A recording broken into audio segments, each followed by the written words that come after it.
Today is May 9th, 2024. It's a Friday. Coming with you guys with this new episode. Setup not great, but it we're gonna be able to work it out. Today we're gonna be talking about obviously the NBA playoffs preview, the two games tonight, and we will talk about the Celtics collapse. And I have some thoughts on that. Tatum and Brown. What does it mean for Joe Mazzulla? How important is Game 3 in terms of the long term for the Celtics? We'll get into all of that. We'll also talk about this new 12-team CFP, or 12-team, 16, proposed 16-team CFP. I hate it. I'll give you my thoughts on that. And I will also give you my thoughts. And we're going to start it off with this Bill Belichick UNC girlfriend Jordan Hudson thing. I'm gonna cover it because it's a top news story. All right, let's get into it. Okay, this UNC Jordan Hudson thing. I don't know what the heck is going on. Okay, it came out earlier today. Report from Bleacher Report. It said that you, Bill Belichick's girlfriend had 27-year-old girlfriend. He's 73. Just had to put that in there because, well, we need all the facts here. Uh, it was put out that she was banned from all UNC facilities. I was like, wow, that's interesting. And then it comes out about an hour later that she's not banned. And so I have the article right here. It says the University of North. This is Bleacher Report.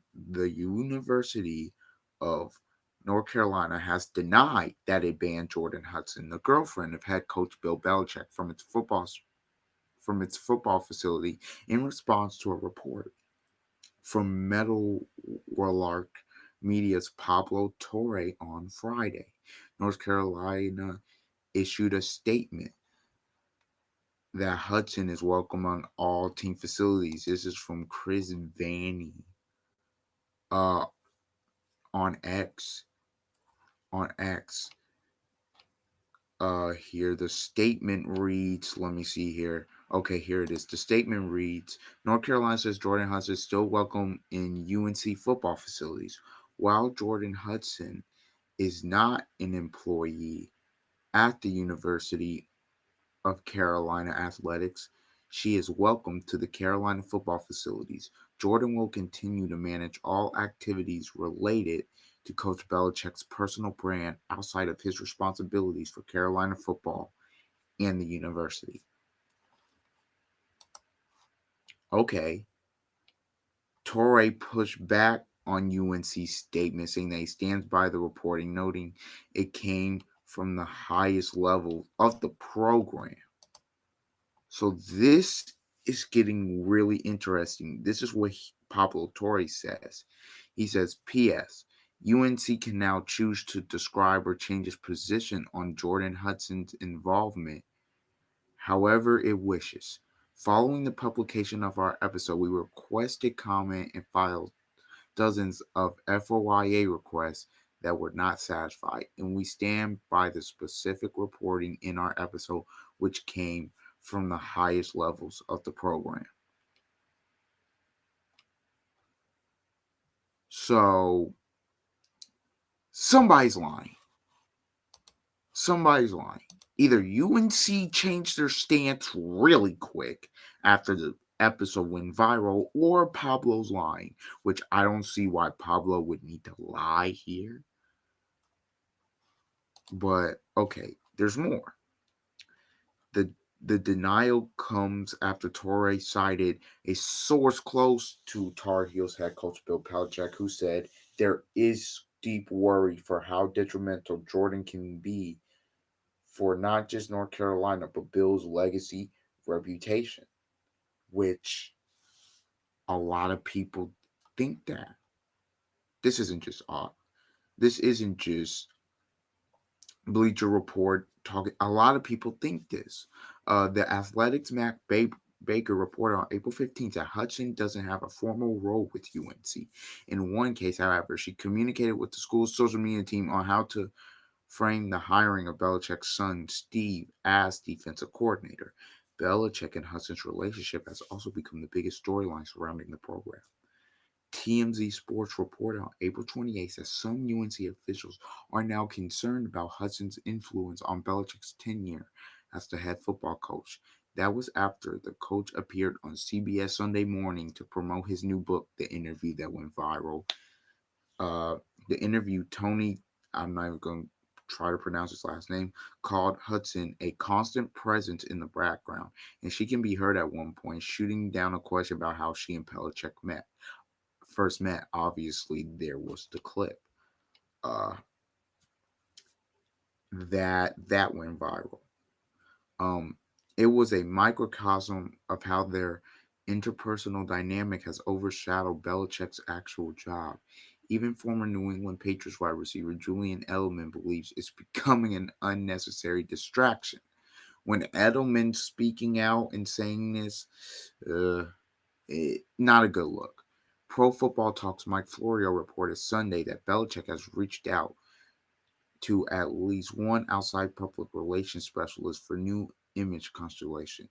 For everyone at North Carolina, the start of the football season probably can't come soon enough, so there's at least something else to talk about as the Tar Heels open the year September 1st against TCU, which is about a, now it's under 3 months away. Okay, that's that's the details.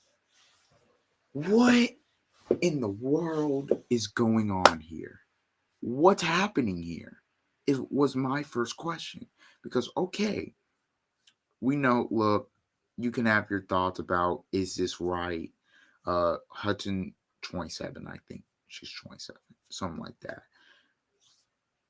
Okay, you can have your thoughts about the relationship.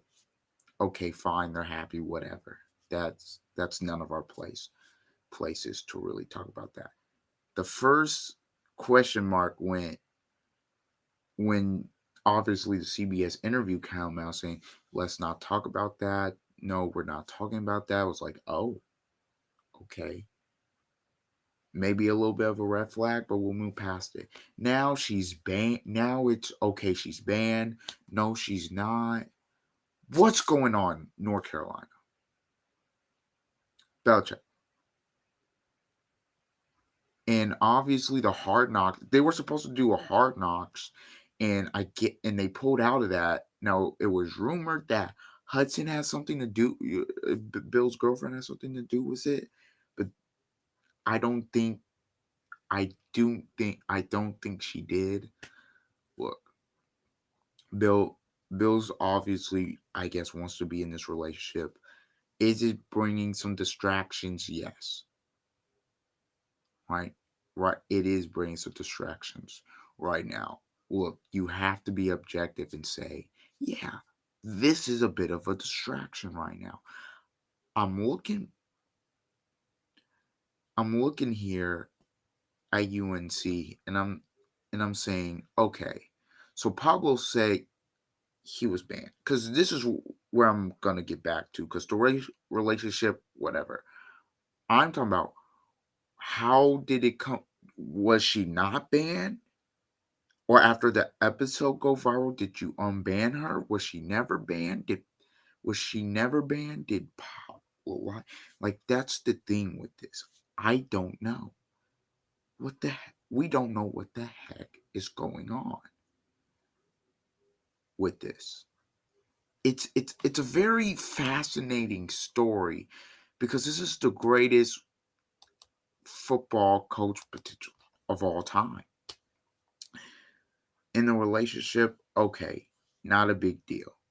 But now we're about under almost 3 months away from the start of the season in September.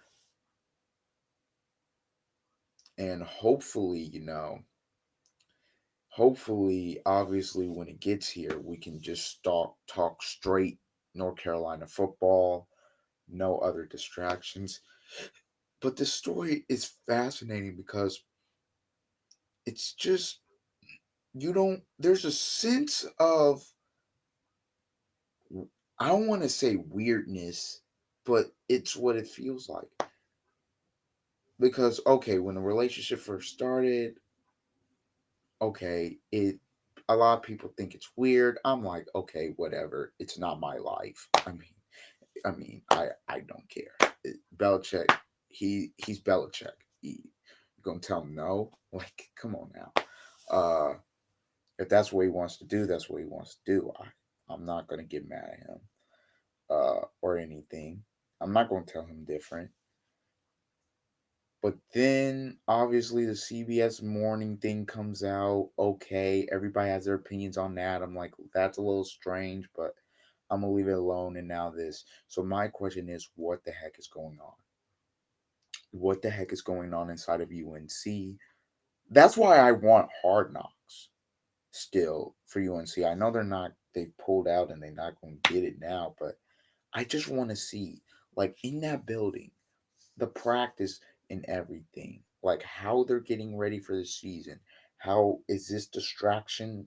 Was this, if if they hadn't pulled out, was all this going to be in Hard Knocks, or was it going to be cut? Like, that's the thing. I don't know. So with this situation, hey man, a lot of people have been making jokes online. She's holding Bill hostage. I, look, I don't know. I know is it's in the news. I'm gonna talk about it because it's a major news headline. But it's just It's strange and interesting. If anything else comes out that's huge on this, I I guess I'll keep y'all up to date. But outside of that, nah, this will be my only time really talking about it. Because now we're gonna get into this 16 team CFP, which is absolutely, utterly moronic. It's stupid. This is by Bleacher Report. College football could be more moving towards a 16 team college football playoff bracket beginning with the 2026 season. So we just got the 12-team playoff last year. So we would have 2 years with a 12-team playoff and then we go 16. Why? Pete Thamel says, here, very trusted college football insider, by the way, says, with Power Four commissioners meeting today in New York, this was yesterday, said there's continued focus on a 16-team CFP starting in 2026. I would say that 16 is becoming more preferred, said an industry source. It seems like 16 may be the preferred number, but there's no format decision. What are we doing? The CFP was at 4 teams for 10 seasons from the tournament's beginning in 2014 through 2023 campaign, which, by the way, four, I rather, I say, look, go from 4 to 8. Go from 4 to 8. 8, you don't need to do first round buys. You can still keep the neutral sites. Fine, whatever. uh 12 to me is too much. And then the way they formatted it, you got to tweak the form. They have to tweak the format. The way it was formatted was, okay, if you're a champion, you get an automatic buy. That also means in the group of 5. No, you don't do that. Don't do that. And then if you're higher ranked, like if you are the higher, obviously the higher ranked versus lower ranked team, they get that home game. But 1 through 4 gets the first round bye. Obviously, Boise, who was the I believe the number 9 or 10. Indiana was above them, but Indiana had to go on the road to play Notre Dame because obviously they weren't conference champion. But Boise gets the 3 seed because they were conference champion. You need to tweak that. You need to say, hey, the top 4 rated teams get a bye. That's what you need to do. Conference champion, it don't matter. Top 4 rated teams get a bye. And then after that, we'll see them 5 through 12. That's what they should have done. But back to this. Last year, the CFP expanded from 4 to 12, where it will remain in 2025 with no changes, by the way. Ross Jones of Yahoo Sports reported a potential expansion as well as the four power commissioners met in New York on Thursday. The driving force behind the expansion seems to be the Big Ten and SEC's desire to have four automatic qualifiers from their conferences. Dellinger broke down what a potential 16-team bracket may look like. The four power conference commissioners held an in-person meeting on Thursday to discuss several issues, including a future playoff format. Big Ten and SEC, they control future format, continue to favor multiple automatic qualifiers for their conferences.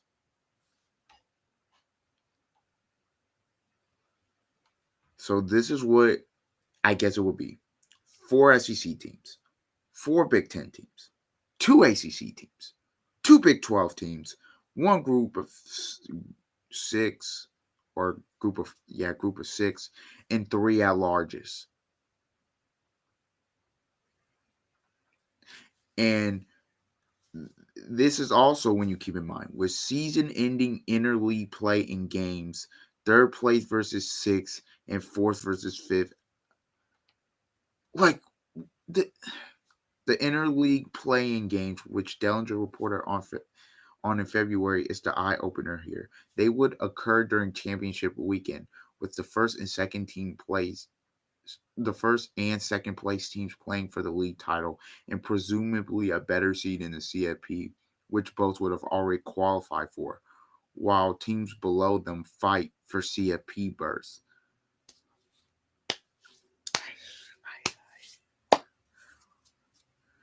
So if the 6 seed beats the 3 seed, I'm assuming the 3 seed will be knocked out.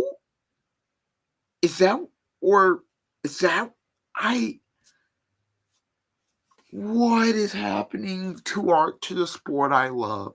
Well, we're just gonna continue this because this makes no sense. Of course, there's potentially millions in TV dollars out there if the bracket expansion comes into effect. Money. It's all about money. We know this. Within the SEC and Big Ten, momentum is building to further expand the playoff to 14 or 16 teams. Assign multiple automatic qualifiers per league, as many as four each for themselves, and finalize a scheduling arrangement together that may fetch millions in additional revenue from TV partners. Sources told Yahoo Sports the playoff format change would clear the way for SEC administrators to finally make the long discussed move to play 9 regular season conference games, which they should already be playing, and would trigger perhaps all 4 power leagues to overhaul their conference championship weekend. The 2026 season is a big one for the sport. That year marks the CFP's 6-year, $7.8 billion contract with ESPN, making them the exclusive media rights holder for the tournament, per ESPN's Heather Dinich. And the SEC and Big Ten apparently hold on the cards here for the future of the tournament. Okay, so I just want to talk about the media rights deal real quick. So obviously it's on ESPN. I think personally it's going to stay there because if ESPN, look, they've got pretty much everything. You don't want to lose that. I don't think it goes anywhere else. I don't think it's going to Fox or CBS. I think it's going to stay or Turner. I know they tried the little TNT multi broadcast thing, but I don't know. It gives them ratings. It makes a ton of money. I think it's staying with ESPN. They're going to renew that. Okay, that's one. I just wanted to say that. According to most who have viewed the memorandum of understanding from last spring, the SEC and Big Ten hold sole discretion on the future CFP format starting in 2026. The beginning of the CFP's new 6-year television agreement with ESPN that runs through the 2031 playoff. The agreement grants the league's decision-making powers over the format, but directs them to have meaningful consultation and collect input from other conferences before making their decision. Ultimately, the expansion seems inevitable, with the questions being the format and logistics at this point. We are so cooked. So cooked. We this this I'm gonna try to keep this as PG as possible. This all started with the 4 team. Who's the fifth best team? Da da da da da. Four's not enough. Okay, expand to 8. 8 is fine, and 8 you can get a national champion. You could get a great national champion. No, we want to go to 12 for no reason. We did not need to go to 12. 1 versus 8, 2 versus 7, 3 versus 6, 4 versus 5. You play the quarterfinals early. You can play semifinals on New Year's Day. And then the week after that, the championship. Boom, boom, boom. You don't have to interfere with the NFL. We're good. But no, we want to play the national title game on January 20th. That's what it was on this year. We want to do that. Regular season was great, by the way. The 12-team playoff, I believe, was a success. But I have to watch these blowouts. CFP games, it's rare. It's very rare that even with 4 teams, that one of those games weren't going to be blowouts. That's just what it was. I watched the first round.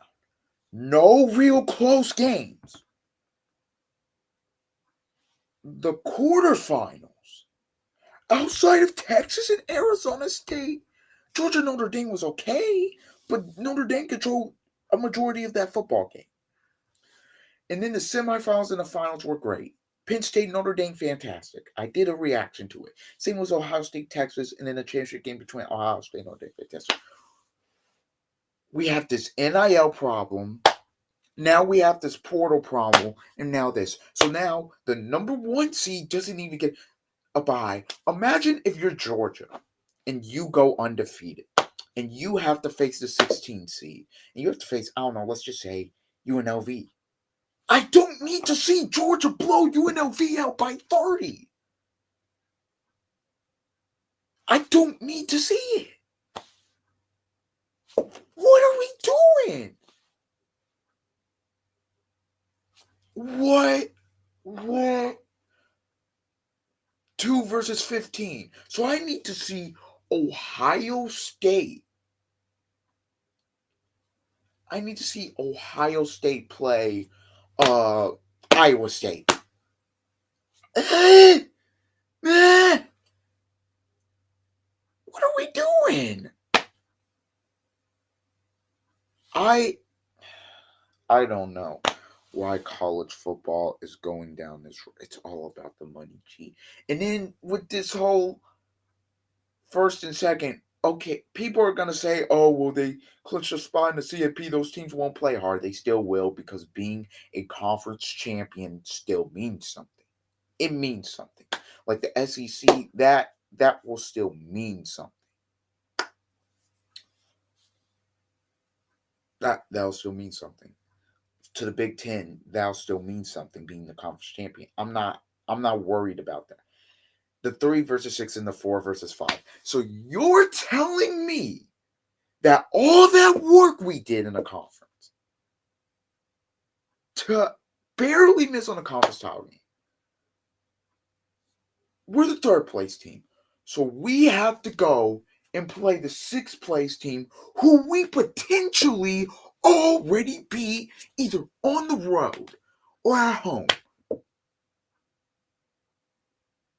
You're telling me the 4th place and 5th place team, I don't need to see that? Sure, it'll make for some entertainment. But realistically, if the 3rd place team in the conference is like, I don't know, if there is not a conference game. So the third place team in the conference is 7-2, and the sixth place team in the conference is 5-4, and the sixth place team beats the third place team, and the sixth place team gets in, and the third place team doesn't. Third place team's getting jobbed. What? This makes this would it make for entertaining television? Yes, but we don't need this again. I don't need this. It shouldn't be this complicated. Eight, eight, eight, eight, eight. Your top four, conference champions or not, they get a bid. If you want to have a group of six in there, okay, fine. And then there's three at larges. Makes the regular season even more important. Still gives it the same feel it had when it was four teams. When it was okay, you could still be eliminated with this loss. Da da da da da. That stuff, and then we could still keep the feel of the championship games. Now, okay, it meant something to be. These are the two teams that have earned the right to play. They're the only teams playing that day for the conference. That's the spotlight. Conference championship weekend. Oh, conference championship weekend. That that's where it is. Penn State, Oregon, Georgia, Texas, Georgia, Texas. These two teams have went through a gauntlet of a SEC schedule. They have earned the right to play for the SEC title. They both went on the road, won games, both won games at home. You know what I'm saying. Now, the feeling of that is gone because we're going to have to do 4 verse 5, 3 verse 6.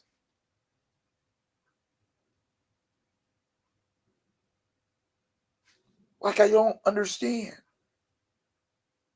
Like, I understand it's about the money and how much more money they can make, but it's not right.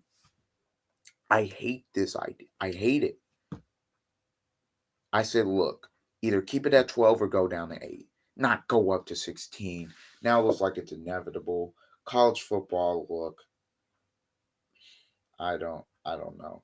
So now what? You're going to have to take a week off the regular season or something, right? You have to. Or are you going to have, okay, you just went through a real tough conference title game. Y'all don't get a week off. Y'all got to play next week. That's not.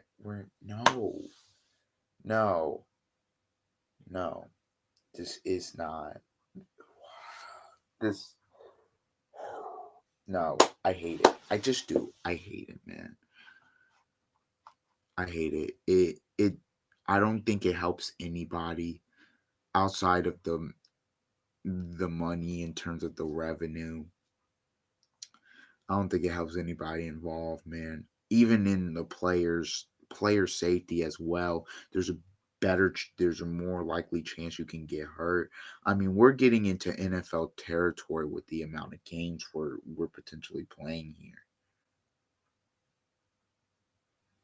I mean, I guess getting them ready for the league, but man, I just hate this. I don't like it. All right, let's go to the NBA playoffs as that was a little rant, got a little heated there. Look, we talked about Pacers and Cavs 2-0. Pacers have a 2-0 series lead. I I don't know in terms of is Hunter Garland and Mobley playing tonight. They were all there for shoot around, so I'm not sure. what I guess it'll be a game time decision. So we'll see. We'll see there. We'll see what happens there. Nuggets and Thunder. Obviously, the Nuggets got blown out in Game Two by the Thunder, 149-106. That wasn't really much of the shock. The Thunder just came out. They punched them in the mouth. And look, Denver's like, okay, burn the tape. We got what we wanted. We got a split. Uh, yeah, SGA was fantastic in the game with 34. Everybody that played was fantastic. I mean, they almost scored 150. That's ridiculous. Your defense was great, active hands, all that. Obviously, this is the game though I really wanted to talk about. The Celtics and Knicks. The Knicks, who in the off season built this team to beat the Celtics. They built this team for this series. That's what happened. They built a team for this series. They now go up 2-0. The Knicks stun the Celtics. They come back from 20 down again. Mikal Bridges, who didn't make a shot through 3 quarters, he had 14. Towns was a monster with 21 and 17. OG only had 5 points, but his defense was great. Brunson was mid. Brunson had a pedestrian game. Hart was actually their big guy. He had 23. The Celtics shot 10 of 40 from three. And game 3 is coming up tomorrow. First of all, it's in the afternoon. I guess it may have like a 90s feel of how the Garden was. I don't know. I think it should be a night game personally, but that's whatever. Look,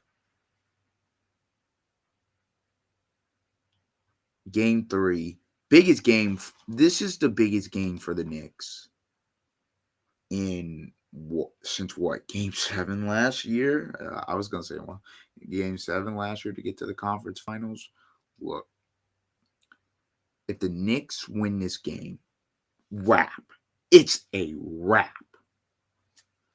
Well, they've been down 0-3 before. Yeah, sure. But I think it's a wrap. I think the Knicks win. It's a wrap if they win game 3. However, if the Celtics somehow win game 3 and beat the Knicks, whole game 4. Whole game 4. Because if the Celtics, who has been the best road team all year, find a way to win 2 at the Garden, Knicks, your opportunity might is blown. And kind of same thing with the Pacers tonight too. Because if you let them win both, that work you did the first 2 games, it means nothing. Because you got to go and win it on the road again. And look, winning 3 road games in the series, I mean, look, it's not unheard of, but let's be real here. That's hard to do. Look, the comeback, obviously fueled by Mikal Bridges. Mikal Bridges tipped it away from Tatum at the end of the game. And then obviously at the strip in game 1, I really want to talk about Jason Tatum. 13 points, 14 rebounds. You were 5 of 19, 1 of 5 from 3. You were not good. Jaylen Brown had 20 points. He shot it horrifically. when it got down to the last 2 minutes, they got tight. And look, the pressure was already on them. But then once it got cut down, once it was okay, it's 20 now, it's 15. Okay, it's fine. Now it's 12. Okay, now it's 10. Now it's 6. Uh-oh. Now it's 4. Uh-oh. Now it's 2. Trouble. Tie. Knicks have the lead. Um Last possession. Tatum, you don't even get a shot. Wow. Look, I know the Celtics game plan is to take a lot of threes. But if they're not going in, you have to have a plan B. It seems like the Celtics don't have a plan B. And that is a massive, major, major problem. However, they've been up 20 in both games. They just have to find a way to close. That's that's the I guess a positive. Tatum, you gotta be better. Brown, I'm not letting you off the hook either. You have to be better. Tatum, there people are putting you in convos. In these best player in the world convos that by the way he should not be in. Uh and you're coming out here and you're playing this poorly. It's just mind boggling to me. Mind boggling. It's mind boggling to me. The Knicks obviously look, they gotta stop getting down. That's the major thing. They're getting down and then they're having to expend energy and come back, which, okay, yes, that's great, but you cannot keep getting down to the Celtics. Like game one was a repeat of game two. Because let's be real, the Knicks have been outplayed in this series. We've we've played 9 quarters. The Celtics have been good for has been better than them for about 6.5 or at least 7 of the 9 quarters.